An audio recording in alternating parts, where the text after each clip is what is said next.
Hello there, ladies and gentlemen. Tonight we delve into a topic that has been a cause for concern among communities across the nation: the demise of the local amusement park. Presenting our theme park news commentator, Joe Mrozek. To find out what caused the closure of over 1,500 amusement parks since 1919, we first need to talk about what caused their meteoric growth: the trolley car. But how did this vehicle carry us to the golden age of amusement parks?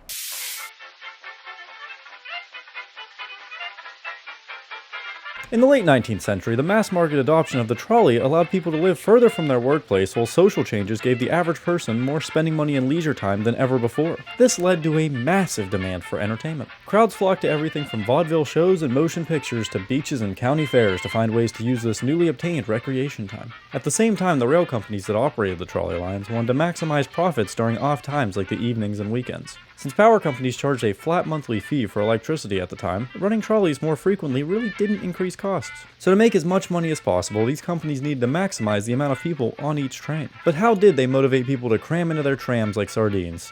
The trolley park. For a lark, let's all go down to the amusement park. Hey, hey, hey, hey, come and have fun. Come on, everybody, let's go one too high. And ride the big coaster right up to the sky.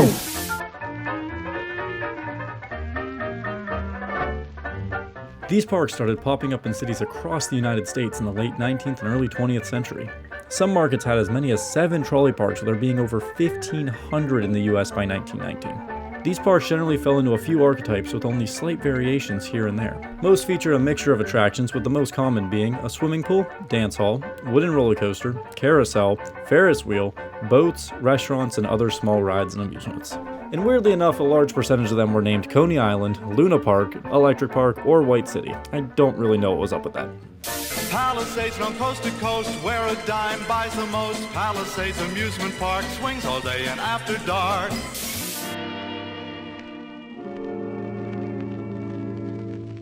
Unsurprisingly, the massive overlap and similarities caused intense rivalries within cities that had several parks.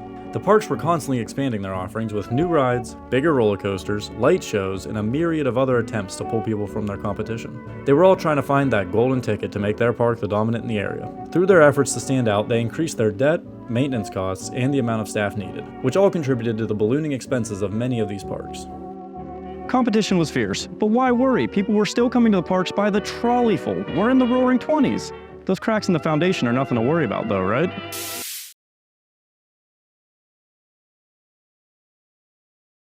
The Great Depression and World War II did a number on trolley parks, but nothing like what came after the war. This is a story of an industry in action. Gonna take me a press, gonna take me some steel, gonna take my 2 hands and build an automobile. Car ownership skyrocketed after the war, which caused massive demographic changes in urban areas as many moved to suburban neighborhoods away from the city centers. This transition to American car culture was further assisted by the passage of the Federal Aid Highway Act of 1956. By 1956, there were more than 65 million cars on our roads, with 90 million forecast by 1975. Clearly, it was a time for national action. Congress responded with the Federal Aid Highway Act of 1956. Providing the staggering sum of $51 billion to be spent by the states on highway construction by 1971. With the times changing so rapidly, it became harder and harder for the trolley to find its place in the culturally shifting American society.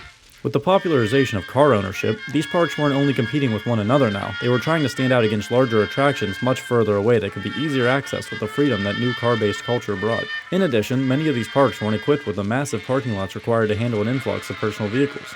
These factors led to decreasing interest in the parks, which led to fewer tickets sold, which led to less investment from the rail companies, which led to less maintenance and staff, which led to the deterioration of the parks, which then brought us back to square one with less tickets being sold. This is the cycle many trolley parks found themselves in the years after the war. In the end, the same vehicle that ushered in the golden age of amusement parks also carried most of their demise. But there were still some who survived even that wave of closures.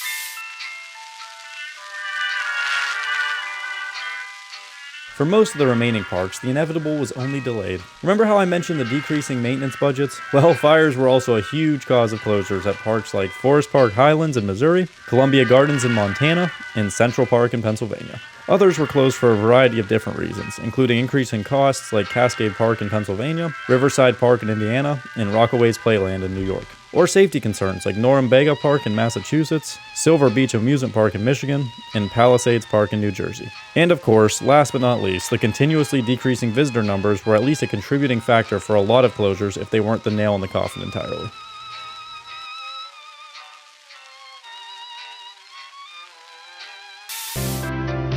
If we all could fly, and soar, and leap, and flash through the sky, then we would always know the feeling of Dorney Park.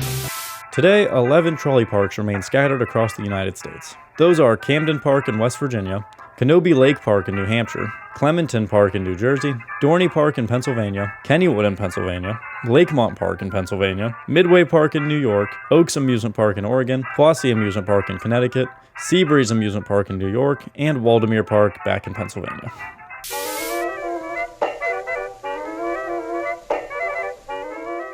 Each one of these parks has not only managed to survive, but thrive within their markets. Much like their roller coasters, they've had their ups and downs over the years, but they continue to roll through economic depressions, fires, pandemics, and anything else thrown at them. They may not be the size of Disney, Cedar Point, or Universal Studios, but they don't need to be, as they've carved out their own niches as regional amusement parks that continue to provide smiles and memories to those of all ages like they have for decades. If you enjoyed this video, feel free to like and subscribe. It's a pretty cool thing to do. You know what else is a cool thing to do? Supporting your local trolley parks. So if there's one near you, feel free to pop in, see what it's like, and let me know down below if you like it. But either way, thanks for watching, and I'll catch you next time.